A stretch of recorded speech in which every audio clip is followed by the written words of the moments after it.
naging mainit nga na usapin ang kontrobersyang ito sa mundo ng social media at pati na rin sa buong bansa. Ngunit bago ang lahat ay kung hindi ka pa nakapag-subscribe sa ating channel na ito ay mag-subscribe ka na upang lagi kang maging updated sa ating mga bagong videos na ina-upload araw-araw. At pindutin na rin ang notification bell at syempre piliin na rin ang all upang maging aware ka kung mayroon tayong bagong video na nai-upload. At sa ating mga matatagal ng supporters or mga viewers ay maraming salamat po sa inyong walang sawang pagsuporta sa ating channel. Huwag din pong kakalimutang mag-iwan ng like sa ating mga videos at syempre i-share na rin ito upang ang ibang tao rin na iyong kakilala ay maging aware din sa kung anong nangyayari sa ating bansa. At kung mayroon ka naman pong hinaing o di kaya opinyon, bukas po ang ating mga comment section para sa inyong mga komento. Muli po, maraming salamat po and God bless. Tayo na po ay panoorin ang buong video.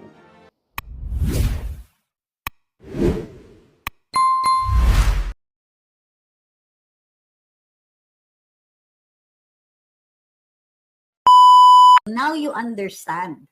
Now you understand why Franz Castro can use the rules, can use the can stay in Congress, can file her certificate of candidacy. Dapat pwede naman siyang tanggalin sa Kongreso dahil meron namang ebidensya, and you know the rules, the evidentiary weight is what Congress says it is. They did it to Teves. They could have done it with Congresswoman Franz, but they didn't. So para sa akin, Congress isn't about being fair. It's all politics. Pero we expect fairness and justice from the courts. We expect it from the ombudsman, and we should demand it from the COMELEC when they make decisions, when they make rules.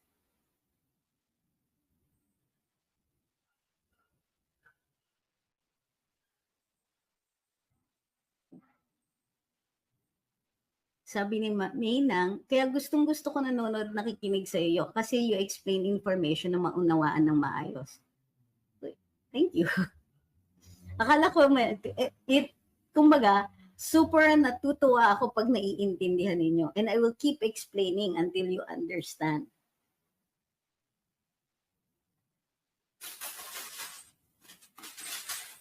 Sabi ni Priest, Congress is unfair, sad kay Teves. Totoo yan. Ay, nako, ewan. Alam nyo, for example, dito kay Comweng, Congress could have kept her. Yung, could have asserted na, tika muna, huwag mo na siyang tanggalin. Pwede naman nilang gawin yun. Hindi, they didn't protect her, but they keep protecting other congressmen. So it really depends. Kasi politika yan. Yun yung difference. Ang decisions ng Kongreso on their own membership are ruled primarily by politics. It's not just, it should be about the evidence, but hindi parate.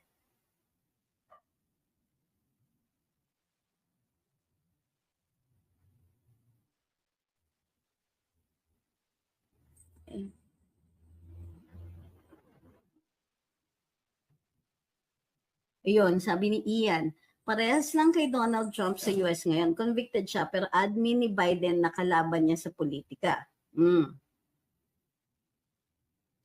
Yan, sabi ni Ian, tama po ito. Tama yung term niya. It's called lawfare.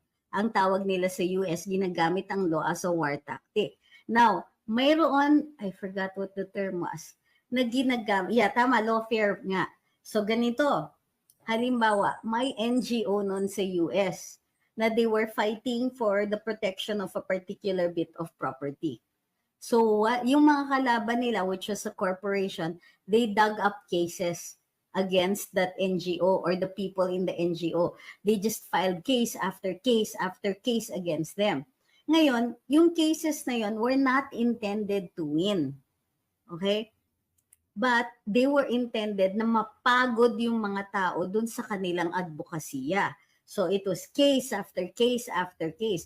Believe me, ako mismo naranasan ko yan. Fortunately, yung kalaban ko noon, hindi ko nakalaban ngayon. Pero I understood their strategy because I could have used the same one against them. Kaya lang may imbalance. Ang kalaban ko isang malaking institusyon. Tapos yung law office namin, tatlo lang kami. Dalawang abogado, isang legal researcher lang. Diba? At the time. So, nung inulan kami ng 11, 12 cases against us personally, laban kami, fight kami for years and years and years. Kaya nga pag may nagsasabi na ay hindi yan magaling, ay hindi yan you don't know what I went through. You don't know na I survived something like that. Lawfare. I know it isn't fair. But hindi ako umupo, umiyak at nagsabi na, hindi, they did this to me, cry. Hindi. Laban, fight.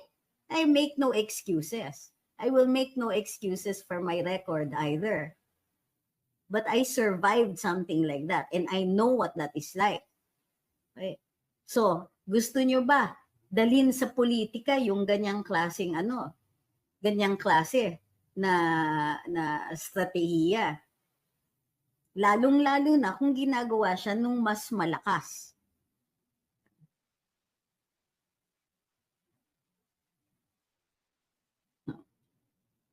Now, I don't know if there is room for us to be able to make a rule against lawfare. Tingin ko, mahihirapan tayo niyan or even a law. Kasi karapatan natin, kapag may nakita tayo, we are aggrieved that we can take a matter to court. So, ang hirap talagang i-regulate niyan. So, kailangan patigasan ng sikmura. You don't sit down and you cry about it. But, at the very least, we observe justice, we observe fairness as much as we can. Okay lang na masama ang loob natin. Kunwari, ay nako, sayang hindi na-convict yun. Okay lang to feel that way.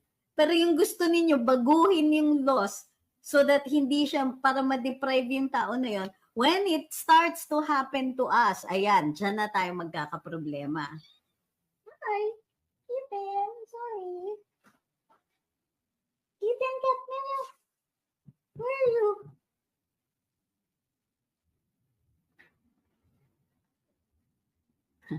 Sabi ni Katie, last day na bukas, baka magbago isip nyo. Tingnan ninyo how much is still needed for us to, for many to understand. Ngayon, ito ay yung legal process pa lang, no? Ito pa yung, what about yung sa ating elections? Marami pang hindi naiintindihan dyan. So, ba can you imagine, tatakbo ka when you cannot, ang dami pang kailangan gawin na naiintindihan ko na gusto ninyo tumakbo ko because you trust that I can do all of these things in higher office. At totoo lang, ang tingin ko, dapat yung kayang makipagbardagulan dyan, katulad ni na Comweng dyan. Yan, tumatakbo siya dun sa, yung party list nyo, ma'am? Yung, she's running again dun sa party list niya. So, sa akin, yan, ipanaw yung mga party lists for the, differently abled and all that. Importante yung mga representations na yan. That's why also, we have taken great pains to explain that the party list system helps to equalize yung representation natin. Kaya ayan, kung tinanggal natin ang party list, makakatakbo ba ngayon si Doc Lorraine? Makakatakbo ba yung mga ibang nagre-represent ng mga well, not necessarily marginalized, Pero hindi sila makakatakbo. There would be no opportunity kasi lulunurin tayo ng mga trapo. Kaya sa akin, even if I don't agree with your politics, okay lang sa akin na I will not deprive you of your opportunity to run. O halimbawa, I understand na si dati tumakbo bilang senador, I don't know if he's going to run again, ni Sir Lizalito David. Now, he's very pro-church. He has a radio program sa Veritas. We don't always agree. Hindi yan Duterte, ha? We don't always agree on the politics. Pero, if there was going to be somebody who would oppose, let's say, our our lines and who would oppose us fairly, it would be somebody like him. So, yun yung mga who are willing to do discourse, who will take their ideas and share it with us. Kahit di tayo mag-agree, pwede tayo makipagbalitaktakan. Hindi yung pakukulong tayo dahil hindi tayo pareho ng paniniwala. Hindi yung patatanggal ka dahil ayaw natin yung views niya. Yung mga ganon.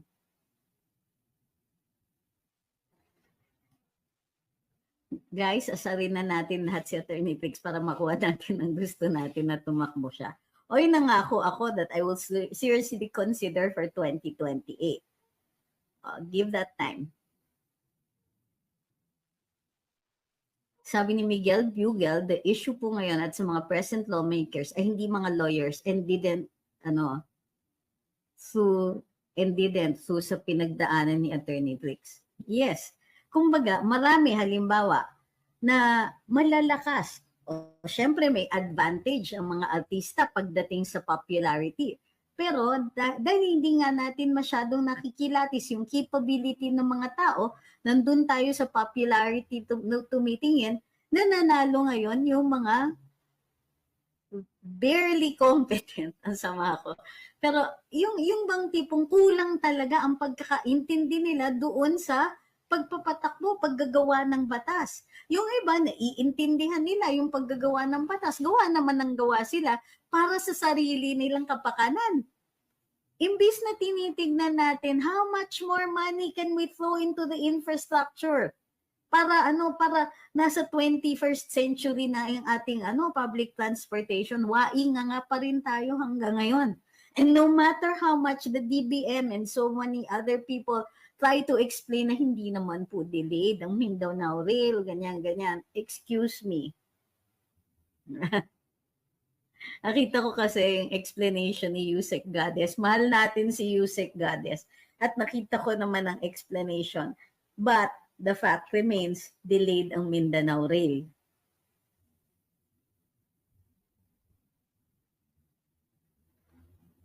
JR says, who would you suggest for Senate, please? Since I am able to vote abroad here in the UK after 22 years, dual citizen na kasi ako. Yay! Thank you very much. At na kayo, na rehistrado na kayo para makaboto. Okay? So, sir, titignan po natin kasi hindi pa po final. Bukas ang last day ng filing ng mga COC. So doon natin makikita and then we can put together a list. Pero sa totoo lang, dahil hindi pa campaign period, hindi pa natin nakikita yung mga plataforma nitong mga to.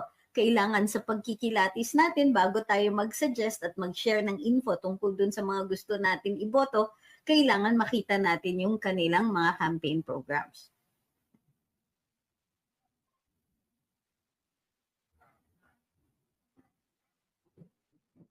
Pati Defensor says, welcome daw po yung pagtakbo ni FPRD sa pagka-mayor ng Davao City, sabi ni Speaker, kasi hindi na raw nila haharapin sa Kongreso kapag nanalo. Ang lame naman ang dahilan. Takot lang sila talaga kay FPRD. Yep. Oh, yeah. Sus Mariosep. Sabi ni Mark T., some information is escalating online. Ikaw lang ang nagsasabing escalating, ha? Online about you turning your back on the Dutertes. Is that true? How can I turn my back on the Dutertes? Nagkikita naman kami ni Sir. How can I be turning my back on anybody? I have not been asked to run. Tinanong ako, tatakbo ka ba? Hindi sinabi, tumakbo ka. So, ano yung turning your back on the Dutertes? Ang dami namang imbento. Nag-umpisa yan. Ako daw yung nag-convince kay Mayor Baste na i-bash niya si SBG. Parang walang isip si Mayor Baste. Kahit tanungin niyo siya, hindi po ako yon. Hindi ako ganun ka-influential sa kanila. Buti nga kung maaalala niyo pangalan ko. Pangalawa, ano pa yung isang sinabi sa akin? Ako daw ang spy ni Amy sa PDP. O maniniwala ba kayo doon? Kung maniniwala kayo doon, ay di sige, maniniwala nga kayo na I'm turning my back on the Dutertes. So, kung magsasabi kayo ng ganyan, escalating information, sabihin ninyo sa akin kung sino yung nagkakalat niyan. Nang sa gayon, mako-call out natin yung tao. Pero you're bringing it here and making it like a big deal. Hindi siya big deal. It's not escalating. It doesn't have any traction. People are excited about who is filing their COCs. But to pay attention to something as small and insignificant as that. From the start, sinabi ko sa inyo, ayokong tumakbo. Ewan ko kung bakit iniisip ninyo that by refusing to run, meron akong problema.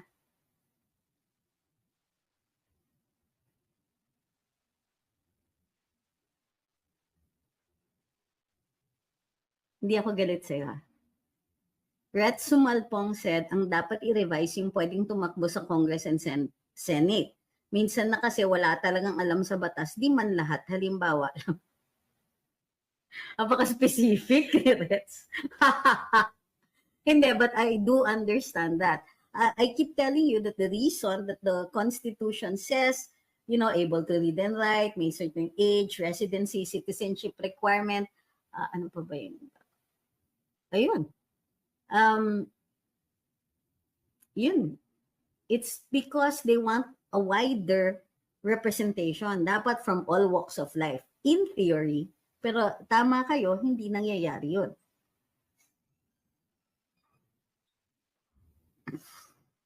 Sino sa tingin niyo magiging top 1 senator? Hi. Sa Senate sa 2025, hindi pa nga natin nakikita yung finalist. Na tayo. Magbobolang kristal na tayo. Sabi ni Sheng, Rastaman as always, bakit hindi po siya bakit hindi nadi-disqualify? Sino po? Mark says, I'm with the Dutertes po. Meron na ako nakikita dito. Sorry if it sounds rude. Ilan naman ang nakikita nyo? May thousands na ba yan? May hundreds na nagsasabing ganon. Kasi alam nyo, whether I run or not, they're going to say something. Alam nyo ba yon? Nung naamoy ng mga tao, yung mga galit sa akin, ang nakakainis niyan, yung mga mismong DDS, inaaway nila sariling mga taga-DDS, mga DDS din. Which makes me think that these people, hindi sila tunay. Hindi sila DDS kasi naninira sila ng kapwa. At wala namang ginagawa sa kanila. Anong kasalanan ko dyan sa mga yan para ipagkalat nila yan? Diba? Nakita lang ako na kausap ko si PRD. Ang dami nang nagduda. Tapos nung hindi ako tumakbo, ayan na naman. So, whether kausap ko si PRD or hindi ko kausap si PRD, may sasabihin din tungkol sa akin. So, hindi ko na papansinin yan because it really doesn't matter what you do. Hahanap at hahanap sila ng ipambabati ko sa akin. Which makes me believe that I'm right. Hindi ako dapat talaga tumakbo. May mga ganyan pala eh. Pero talaga, sayang na sayang pag senator ka, malaki magagawa sa Pilipino. Hopeful pa rin you run. Alam nyo, by asking me, na bukas tuloy yung mga ganyan na bashing. Pero sa totoo lang, I was not asked to run. I was nominated sa PDP, but that was it.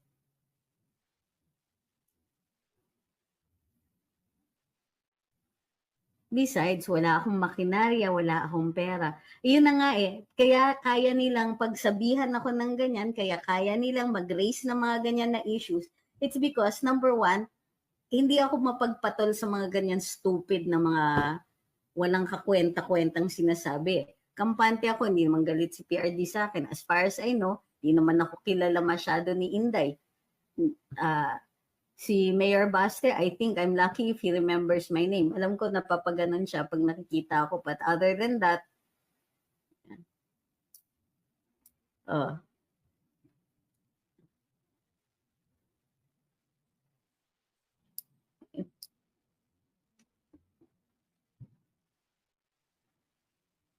okay. Sabi ni Elo Rodriguez, dapat itaas ang standards para sa running for Senate, Congress at executives. Hindi, pag executive appointed na yon. Secretary na nga lang for certain office, dapat civil service passer ka. Napaka-unfair naman. Civil service professional dapat, CSO. wala, ang daming hindi mapa-appoint. Ang problema kasi para naman nating inaano, yung presidente, parang na, how do you call this? Nalilimit yung choices ng presidente. Kasi kailangan din yung presidente mapapagkatiwalaan niya yung mga na-appoint niya.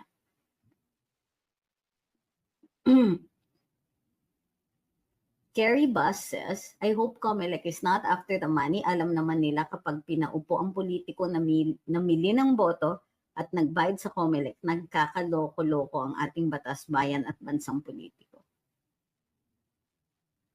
I understand, yes.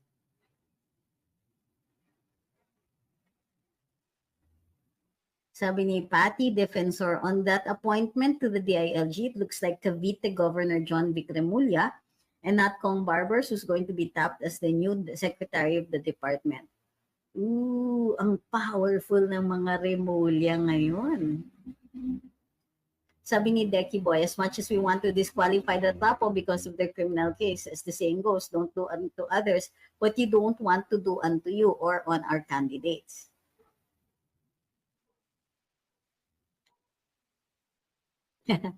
Sabi ni Kikoy and Bukog, abolish Congress and party list, walang silbi. Mali ka doon. Kasi ang dapat ina-abolish natin ay yung batas that have made things this way.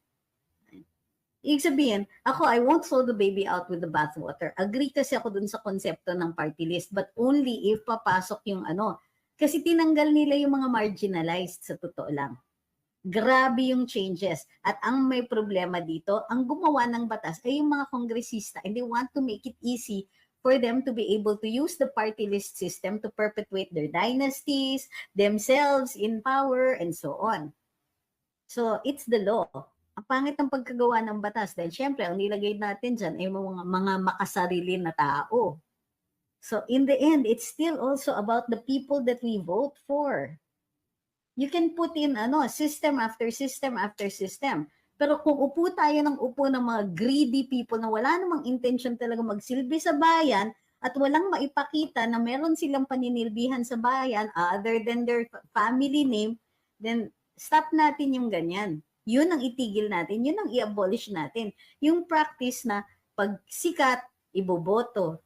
Kapag ay familiar yung family name, iboboto. Diba? Abu says, can you dedicate one live on the topic of how to vote for our candidates and how the voting system works para hindi ma-invalidate yung mga votes natin? Okay, yeah, we'll do that. I was going through, again, the Omnibus Election Code. Kaya natuwa ako nandito si Madam, si former COMELEC Commissioner Ma'am Gwen Guanzon, Rowena Guanzon, kasi, pagka ako yung nagtanong sa kanya, yung makakasiguro tayo na we're going to get the right answers. Yun sabi ni El Puncho, no to sing and dance. Yun nga yung problema. Kasi pagka yung mga botante, hindi nila talaga kilala yung tao, they will go for what makes them memorable. Kaya importante dun sa ibang mga kandidato na nakakapag face-to-face, shake hands, song and dance, ganyan, hanap sila. O kaya magpapatawa, magpapa-cute, magpapa-something para tumatak yung pangalan nila dun sa isip ng mga tao. So what do? It has to be information talaga. Discuss natin yung mga qualities ng tao, i-discuss natin yung quality ng kanilang plataforma. At isa pa, tanungin natin parati sa kanila, teka, baka naman binubudol mo kami, sir or ma'am. Anong pwede namin gawin pagka hindi mo ginawa itong mga pagka wala man lang kahit isa dito sa mga pinangako mo, ano yung paningil namin sa inyo? Ha? Papansinin niyo pa ba kami pag kami naboto na namin kayo? Baka naman talikuran nyo na kami. Ask them all the time kasi dyan tayo nadali eh.